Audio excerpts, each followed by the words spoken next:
só recapitular aí o que são os hormônios, né? Para quem não assistiu às outras lives. Então, os hormônios, eles são mensageiros.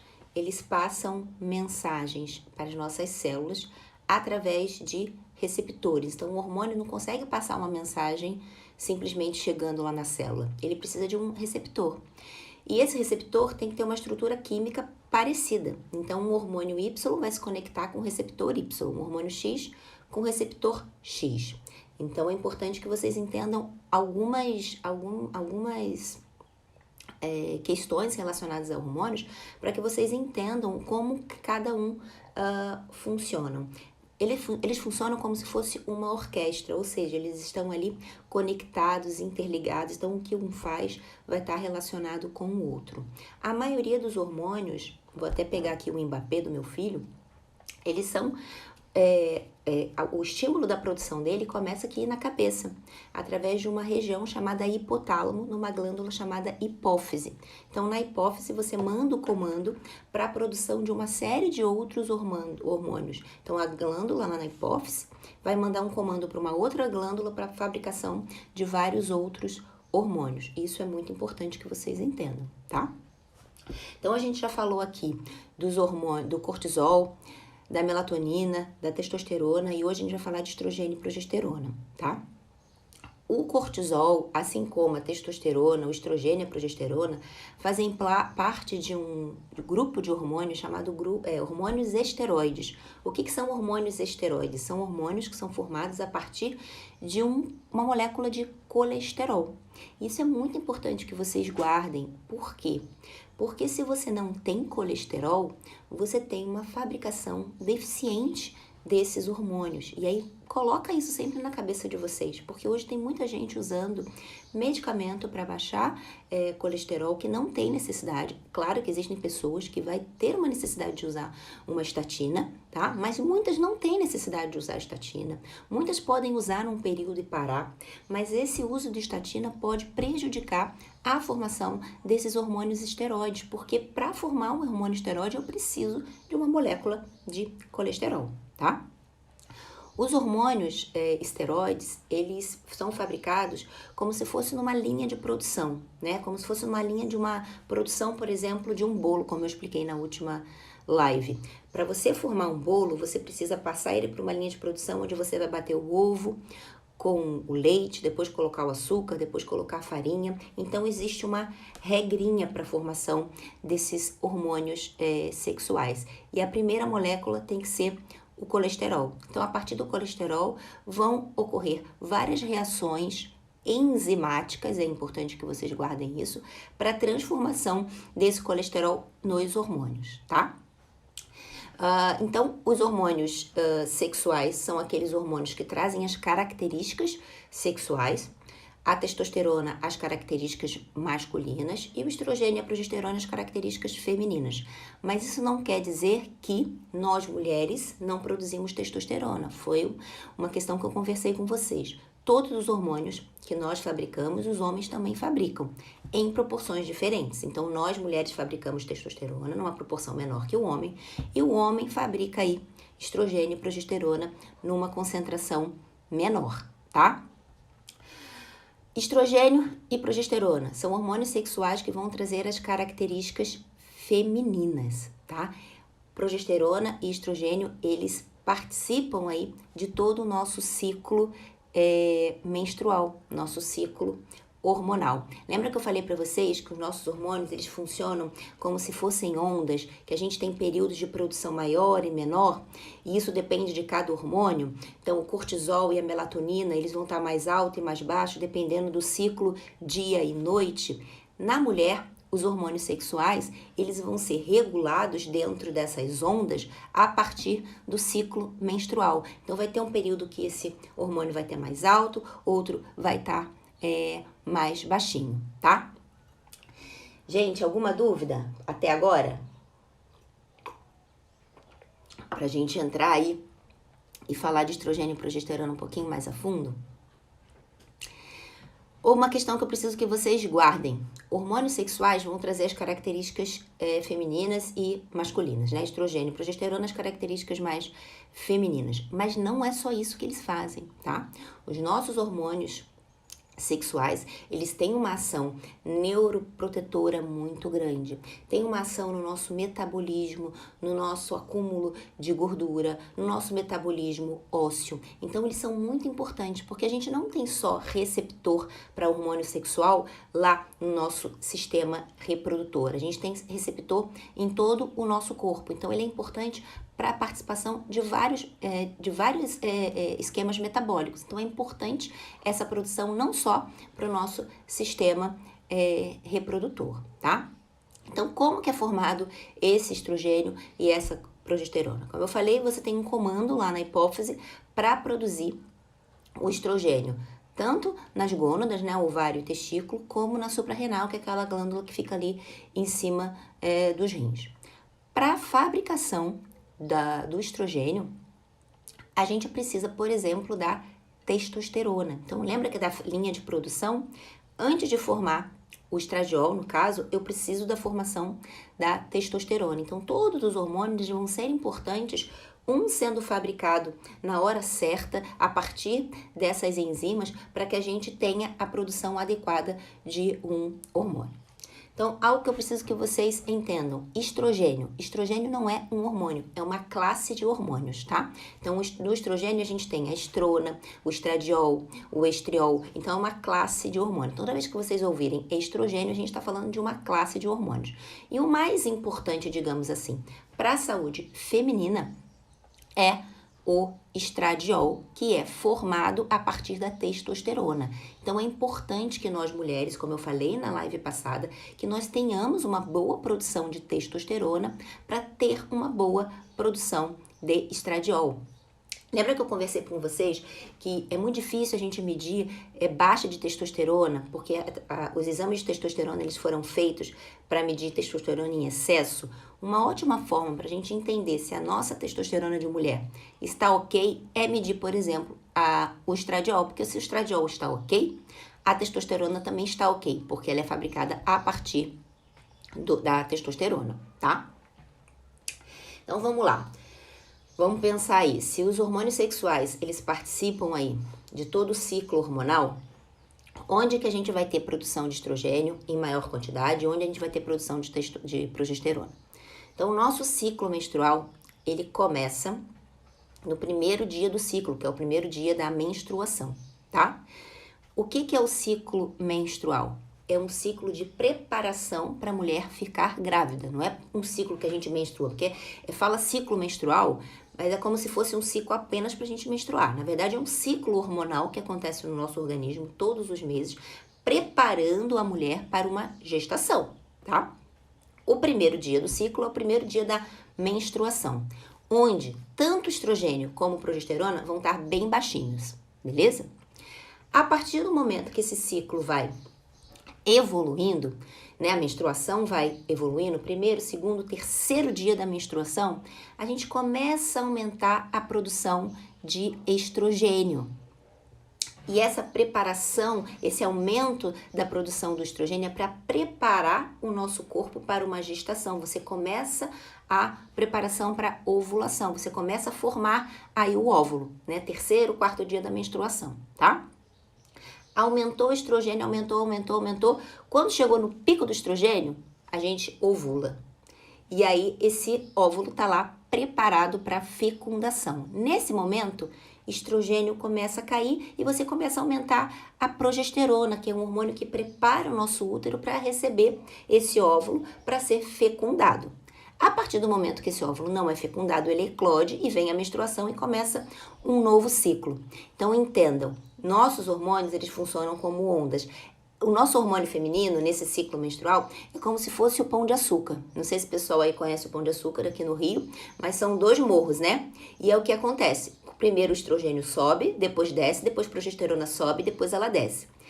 E é por conta desse aumento e caída, que a gente tem uma série de alterações ali, tanto físicas como comportamentais, porque os nossos hormônios, eles também regem o nosso comportamento. Os nossos hormônios estão diretamente relacionados aos nossos neurotransmissores, que vão estar relacionados ao nosso comportamento, ao nosso humor, tá?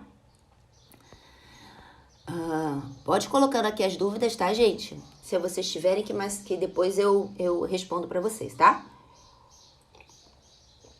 Então, vamos começar aí com o estrogênio. Ele é fabricado, primeiro dia da menstruação, tanto estrogênio, como quando eu falo estrogênio, basicamente é o estradiol, tá? Tanto estrogênio como progesterona estão baixos. A partir do terceiro dia do ciclo, você começa a aumentar estrogênio para preparar essa mulher para uma gestação. É o estrogênio que é responsável, por exemplo, pelo nosso comportamento alimentar. Quando o nosso estrogênio está liberado numa quantidade boa no nosso sangue, a gente não tem muita fome, porque ele controla a nossa fome, controla o nosso gasto energético. É o estrogênio que atua na mobilização de gordura no nosso corpo. O estrogênio, ele nos dá motivação, melhora a nossa ansiedade. Por isso que depois da menstruação, a mulher ela fica mais disposta, ela fica mais ativa, ela tem menos fome, né? Ela fica menos ansiosa. E por isso que antes a gente tem aí os quadros de TPM, porque com a baixa do estrogênio, a gente tem mais fome, a gente fica mais lenta. E claro, gente, isso imagina, a gente tá começando, a gente tá menstruando, né? Que é um momento de recolhimento da mulher. E a gente gasta menos energia, a gente tem mais fome, mais vontade de comer carboidrato, né? Então o estrogênio, ele participa de toda essa regulação. Então logo depois que a gente menstrua, lá pelo terceiro dia, como ele vai aumentando, a gente começa a ter menos fome, começa a ter mais disposição, por exemplo, para treinar. Por isso que esse é um bom momento, né? Se você aí treina, faz esporte, é importante que o seu preparador, que o seu educador físico entenda desse ciclo menstrual, porque nesse momento, logo depois da menstruação, ele pode pegar pesado com você, porque você tá com força total, a sua performance tá ótima, a sua disposição tá ótima, né? E é um momento excelente para você pegar mais pesado na atividade física, porque ele vai estar regulando todo esse metabolismo, tá? Esse estrogênio, quando entra no pico, ele prepara aí esse óvulo para ser fecundado e depois ele cai. E aí a gente aumenta a produção de progesterona, como eu falei. E nesse momento que ele cai, começa todos os sentidos relacionados a TPM. Por isso que a gente sente mais fome, a gente fica mais indisposta, tá? Dentro da classe dos estrogênios, a gente tem aí a estrona, que é um hormônio muito importante para ser medido, principalmente para as mulheres na menopausa ou no climatério. Isso é importante dizer porque a estrona é como se fosse uma prima ruim do estradiol.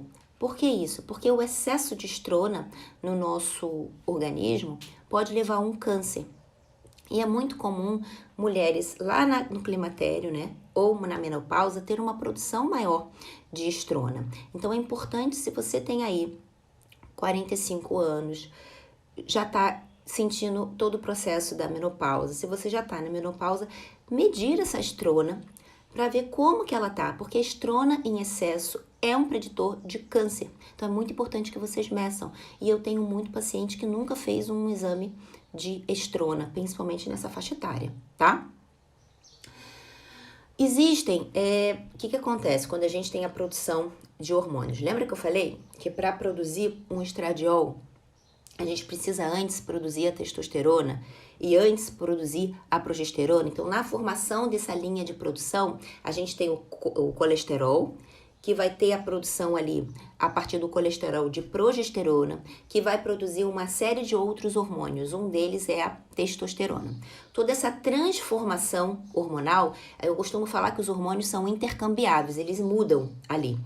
Existe a participação de enzimas. Então, para eu transformar a testosterona em estradiol, eu preciso de uma enzima atuando, tá? Porque essa testosterona, ela pode se formar o DHT, que é um hormônio mais presente, é um metabólico da testosterona mais presente no homem. Então, a mulher, ela tem mais ativação da enzima que transforma a testosterona em estradiol. E aí está o grande problema, porque dependendo de como a gente atua em cima dessas enzimas, depende de como o nosso corpo reage em cima dessas enzimas, a gente pode ter aí um exagero da produção de determinados hormônios e um desequilíbrio hormonal trazendo consequências para o nosso organismo. Então, o estrogênio ele é fundamental para a mulher. Vai regular o nosso metabolismo, vai regular o nosso depósito de gordura. Então, as mulheres têm mais gordura na coxa e na bunda, mais do que os homens, por conta do estrogênio. O estrogênio, ele é um hormônio que tem um acúmulo de gordura mais subcutâneo e na região glúteo-femoral, coxa e bunda. Por isso que os homens não têm tanta gordura no coxo e na bunda, porque eles não formam tanto estradiol, tá? Eles formam mais DHT, tá bom? E isso é importante que vocês entendam, porque mulheres, por exemplo, que têm essa enzima superativada que transforma testosterona em estradiol e causa um desequilíbrio, são as mulheres que a gente chama de mulheres com predominância estrogênica. O que é isso? São aquelas mulheres que têm um desequilíbrio na produção do estrogênio. E aí você tem aí um malefício. O hormônio ele tem que estar em equilíbrio. Se você tem muita produção de um hormônio, você vai desequilibrar todo um sistema. E mulheres com essa predominância estrogênica são mulheres que fabricam mais estrogênio, são mulheres que ativam mais essa enzima que transforma testo em estradiol, tá? E aí você tem uma mulher com muito acúmulo de gordura na região de bumbum e perna. É aquela mulher pera, né? Que é fininha aqui e tem aquela bundona e aquele colchão. Esse tipo de mulher, como uma mulher com predominância estrogênica, é uma mulher que vai ter aí mais oscilação de humor. Por quê? Estrogênio, ele é um hormônio diretamente relacionado a um neurotransmissor chamado serotonina, que regula nossa ansiedade, nossa vontade de comer doce, nosso sono, né? Por isso que mulheres aí antes da menstruação, quando o estrogênio está baixo, têm mais vontade de comer carboidrato, ficam mais ansiosas, ficam com insônia, às vezes. E essas mulheres com predominância estrogênica são mulheres mais ansiosas. São mulheres que têm mais vontade de comer carboidrato, tá? E são mulheres que têm mais predisposição a desenvolver miomas, endometriose, pólipo, adenomiose, né? Porque tem um excesso na produção de estrogênio, tá? Ao contrário, mulheres que ativam muito uma enzima que transforma a testosterona na dehidrotestosterona, que é o DHT, são as mulheres maçã, que têm mais gordura na região abdominal e aqui em cima. Esse tipo de mulher acumula gordura mais na região visceral. Isso é um grande problema. Por quê? Porque tem mais risco cardiovascular. Isso é importante que vocês entendam desde sempre, porque se você é uma mulher maçã, uma mulher androgênica, que acumula mais gordura na região abdominal e aqui em cima, e não tanto na perna e na bunda, você tem um maior risco cardíaco, porque você acumula mais gordura na região visceral. Então, desde sempre, você tem que se preocupar com o teu coração, né? Fazer exames periódicos, fazer exames laboratoriais para ver aí as suas chances de você desenvolver alguma condição cardíaca. E nós, enquanto nutricionistas, preparar todo um projeto alimentar voltado aí no seu futuro para que você proteja o teu coração, que é completamente diferente de uma mulher mais estrogênica, que o acúmulo de gordura é subcutâneo e aí vão trazer outras consequências, como uma inflamação crônica maior, né? Problemas muito relacionados nesse sistema reprodutor, tá? Quando chega a menopausa, e eu esqueci o nome, eu acho que era a Maria, né, que estava falando a Mari, que estava falando, que ela está fazendo um TCC sobre menopausa. Quando chega na menopausa, o que acontece? Esses hormônios despencam. A gente tem uma redução de estrogênio e uma redução de progesterona. E é por isso que você tem aí todas as oscilações de humor que a gente apresenta na menopausa, as mulheres mais depressivas, mais ansiosas, comendo mais, né? Isso eu ouço direto no consultório, a mulher entrando na menopausa ali, no processo de climatério, nutri. Eu nunca tive vontade de comer doce, eu tô com uma vontade de comer doce extrema, comer carboidrato. Por quê? Porque caiu o estrogênio, cai serotonina também. E aí você tem toda essa vontade de comer carboidrato, né? O que acontece com as mulheres na menopausa? Elas ficam mais quadradas.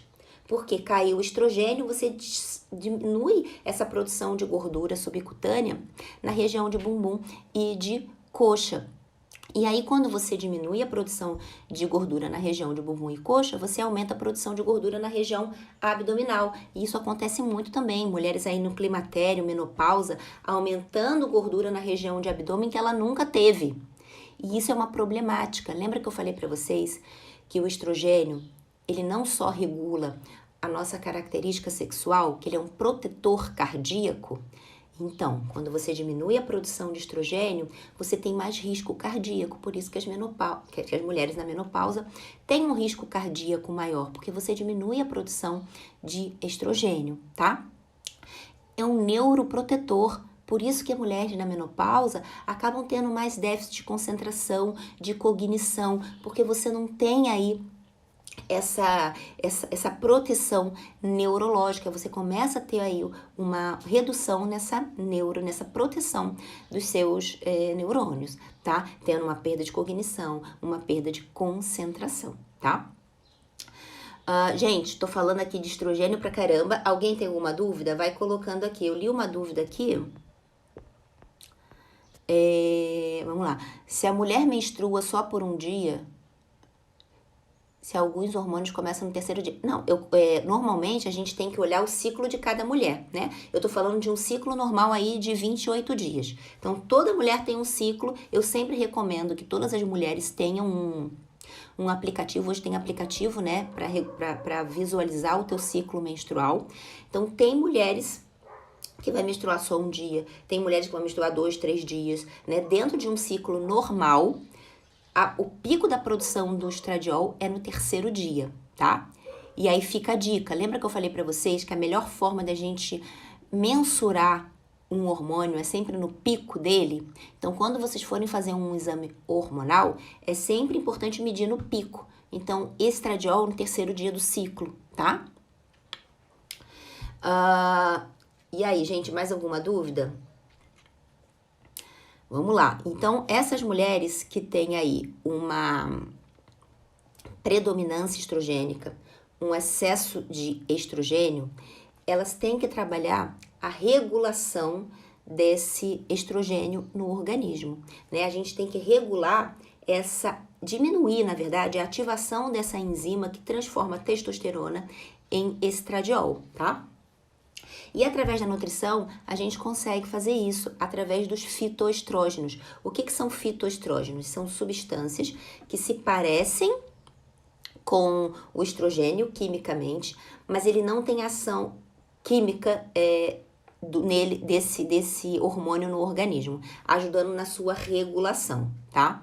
E os melhores fitoestrógenos para a gente trabalhar com essas mulheres que têm predominância estrogênica, que tem um maior acúmulo de gordura na região de quadril, de coxa, que tem maior predisposição a desenvolver aí endometriose, mioma e pólipos, são o Vitex, que é um fitoestrógeno, o dente de leão, que é que vocês podem fazer chazinho de dente de leão, a linhaça é um excelente alimento para a mulher, porque é um fitoestrógeno, vai atuar na regulação desses hormônios, tá? Vegetais folhosos escuros, como rúcula, principalmente os amargos, né? Rúcula, agrião. E manter uma dieta cronicamente detox. Por quê? Porque quando você tem um estrogênio em muita quantidade, quando você tem um estrogênio produzido de forma desregular, você tem que potencializar a sua via de detoxificação. E nada melhor do que potencializar a via de detoxificação com o consumo de vegetais folhosos escuros, principalmente os amargos. E as brássicas também entram, couve-flor, brócolis, que são alimentos que ajudam aí na regulação desse nosso sistema de detoxificação, atuando aí na melhora do equilíbrio do estrogênio, tá? Na melhora da ativação dessa transformação da testosterona em estradiol, beleza? Vamos lá, gente, vamos falar uma coisa que eu esqueci de falar com vocês. Lembra que eu falei para vocês que todos os hormônios passam mensagens e essa mensagem ela tem que chegar num receptor para que essa mensagem seja passada?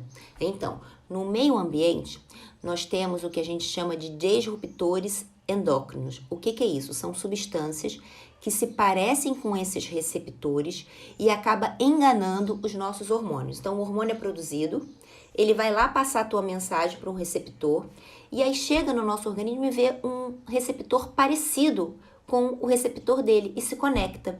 Só que ele não consegue passar essa mensagem, tá? E aí você cria um excesso de hormônio no organismo ou você não passa a mensagem que você deveria passar.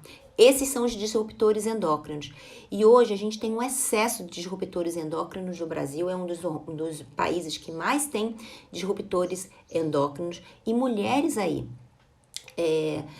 tanto mulheres que têm um aumento da produção de DHT, que é o metabólico da testosterona, né, que são essas mulheres mais que acumulam gordura na região abdominal, ou mulheres com predominância estrogênica, mulheres que têm aí problemas com síndrome dos ovários policísticos, mioma, endometriose, adenomiose, tem que evitar ao máximo os disruptores endócrinos. E os disruptores endócrinos, eles não são só um problema para esses hormônios sexuais, para alterações na tireoide também.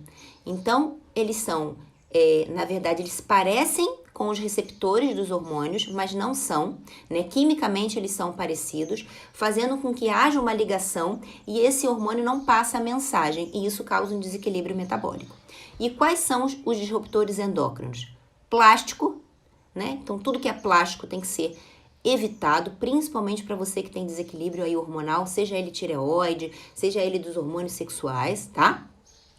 Então, copinho de plástico, aquele copinho do café, aquele pote de plástico que você esquenta lá no micro-ondas, aquele pote de plástico que você guarda comida, garrafinha de água de plástico, evitar ao máximo, tá? Porque são disruptores endócrinos, tintura de cabelo, esmalte. Então, eu tenho minha filha, eu tenho a minha afilhada, que pequenininha já quer colocar esmalte, já quer colocar maquiagem. Então, evitar isso ao máximo, né? Quer pintar minha filha aí, 19 anos, quer pintar cabelo, quer ficar loura.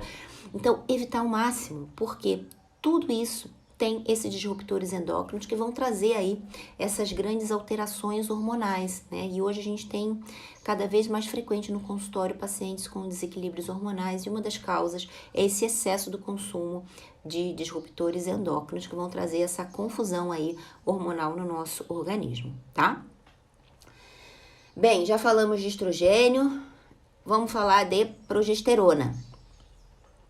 Alguma dúvida aí sobre estrogênio? A Mari tá me perguntando aqui, testosterona não é um hormônio masculino? Testosterona é um hormônio que traz características masculinas. Mas lembra que eu falei para vocês, todo hormônio que nós mulheres produzimos, os homens também produzem e vice-versa. Então, nós mulheres também produzimos testosterona.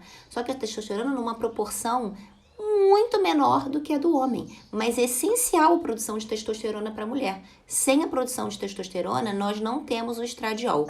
Para formar o estradiol, precisamos formar a testosterona, tá? E para formar testosterona, nós precisamos de progesterona, né? Então, homens, vocês precisam produzir progesterona. É um hormônio feminino? É. Mas precisamos produzir progesterona para você ter testosterona, tá? Então, na linha de produção, lembra que o hormônio sexual é um hormônio esteroide, fabricado a partir do colesterol? Então, a gente tem o colesterol. A partir do colesterol, a gente vai produzir a progesterona, tanto homem como mulher. E a progesterona vai fabricar cortisol, vai fabricar aldosterona e vai fabricar a testosterona, tá? Então eu digo, a progesterona não é só um hormônio protetor do útero. A progesterona, ela é um hormônio diurético, um hormônio ansiolítico, é um pró-hormônio, porque ela participa da formação de outros hormônios, né? Por que a progesterona é um hormônio ansiolítico? Porque ela participa da formação do cortisol, que é o hormônio do estresse. Se você não tem uma boa produção de progesterona, você não tem uma boa produção de cortisol. Se o seu cortisol está alterado, consequentemente você está alterando, a tua progesterona está alterada, a produção dela está alterada também. Então ela acaba regulando a nossa ansiedade, né? O nosso estresse. A progesterona é um hormônio diurético. E por que isso? Porque ela participa da formação de um hormônio chamado aldosterona, que é um mineralocorticoide que controla a nossa retenção hídrica, né? Então, quando a gente tem uma boa produção de progesterona, eu tenho uma boa produção de aldosterona e eu tenho um bom controle de hídrico no meu organismo, evitando aí inchaço, por exemplo. E a partir da progesterona eu formo a testosterona, que vou formar aí o nosso estradiol, tá bom? Então, a progesterona ela é muito importante, não só para proteger o nosso útero. Quem aí já fez tratamento para fertilidade, para quem teve problema aí na gestação, sabe que é muito dado para a mulher a progesterona, né, para proteger esse útero. Mas a progesterona ela não serve só para isso, tá, gente? Ela é um pró-hormônio, ele é um baita hormônio, na verdade, que vai atuar na regulação de vários outros hormônios. Por isso que é tão importante hoje, quando a gente fala de terapia de reposição hormonal, e aí já tem muito médico fazendo isso, não trabalhando somente com estrogênio, né, com estradiol na terapia de reposição hormonal. Trabalha-se também com a progesterona. Então, hoje é muito difícil a gente encontrar um médico que só faz terapia de reposição hormonal na mulher, na época de menopausa, com o estradiol. Faz também com progesterona, por conta dessa atuação dela multifatorial e não só no útero, tá?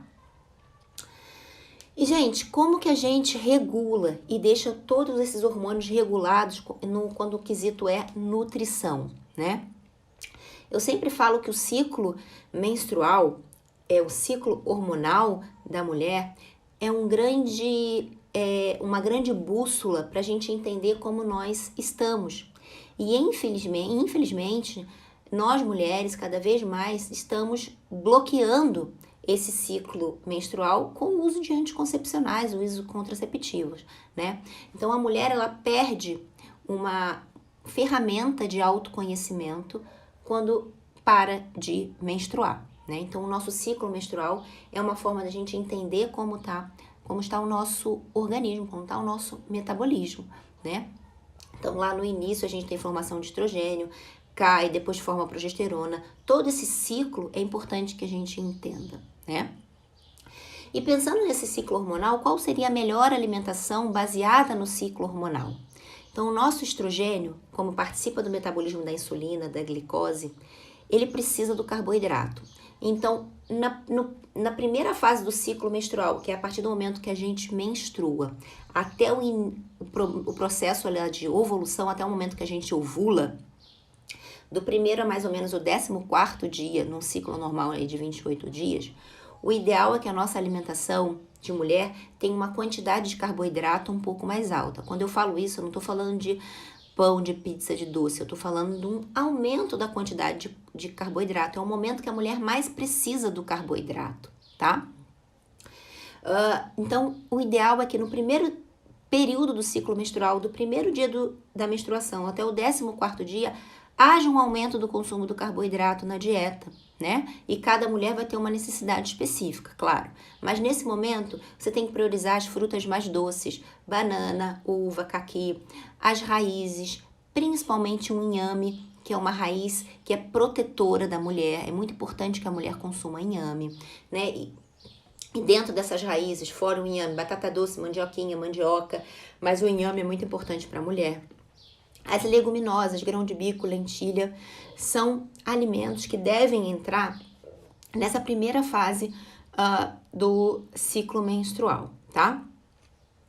A partir do momento que você ovulou e começa a produção da progesterona, é uma fase que você tem que diminuir o consumo do carboidrato e entrar aí o aumento do consumo das gorduras boas. E é justamente nessa fase que se adequa mais à entrada de uma estratégia mais cetogênica para quem quer perder peso, uma estratégia mais low carb. Então, se eu tenho uma mulher, por exemplo, que tem uma predominância estrogênica e eu sei que essa mulher quer comer mais carboidrato, se eu tiro durante o mês todo dela o carboidrato, ela vai ter uma tendência maior à compulsão, à ansiedade. Então, a melhor forma de eu trabalhar com esse tipo de mulher é dividir em relação ao ciclo hormonal dela, ao ciclo menstrual. Então, nos primeiros 14 dias, eu aumento um pouquinho do carboidrato. Do 14º dia até o início da menstruação, eu posso diminuir esse carboidrato, fazer uma estratégia mais cetogênica, uma estratégia mais low carb, aumentar o consumo de gorduras boas, coco, oleaginosas, abacate, para a gente trabalhar toda essa regulação do ciclo menstrual. É claro que eu tô falando de uma mulher aqui que não inibe a ovulação dela, né?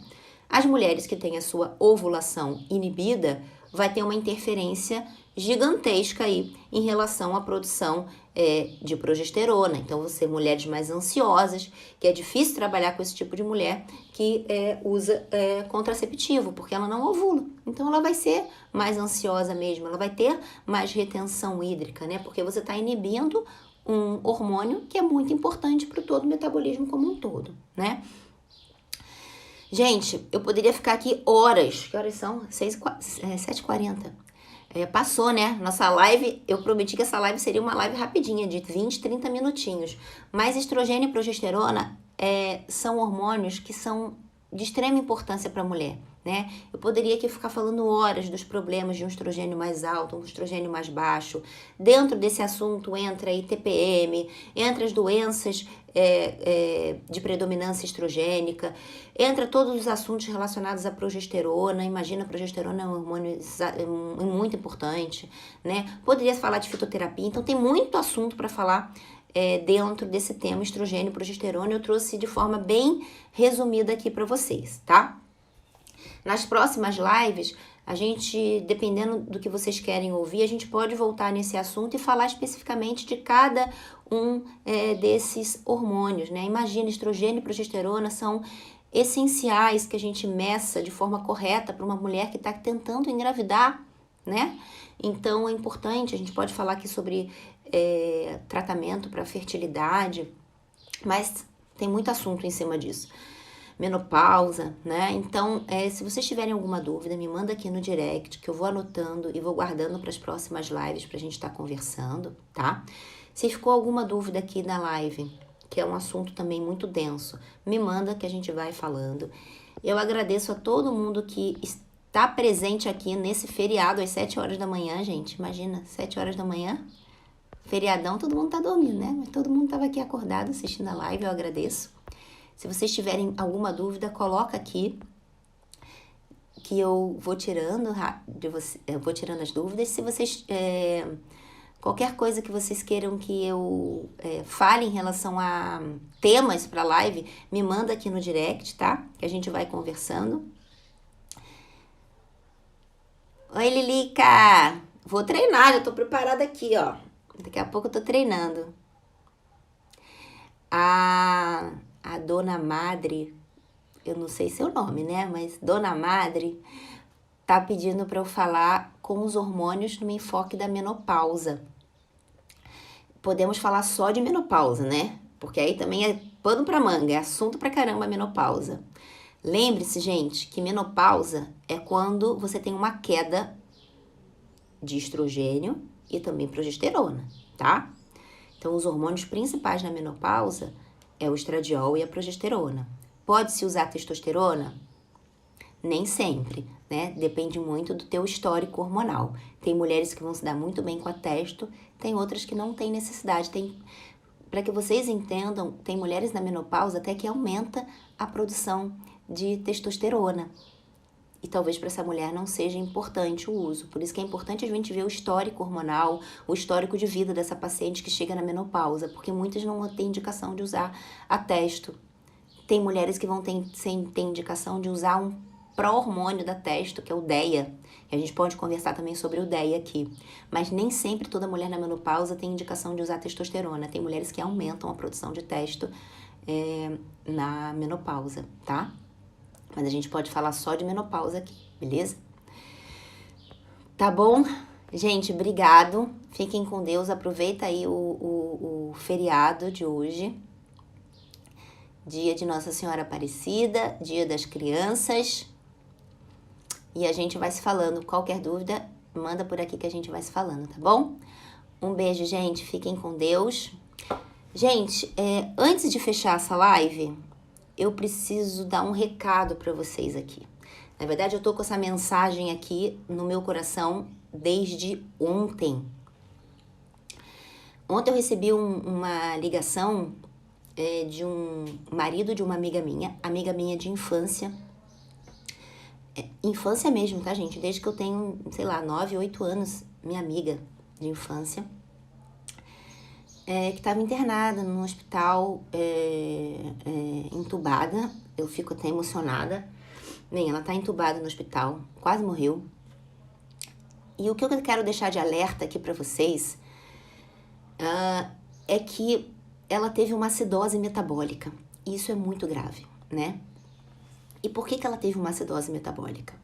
Porque ela simplesmente foi numa médica que deu um medicamento para ela, que é um medicamento para diabético. Ela estava com seus níveis de glicose um pouco mais alto, de insulina um pouco mais alto, que nada que com dieta a gente não conseguisse resolver. Mas o médico decidiu dar para ela uma medicação para um diabético, uma medicação fortíssima, que muita gente está usando aí, sabe, gente, para emagrecer e que não tem necessidade.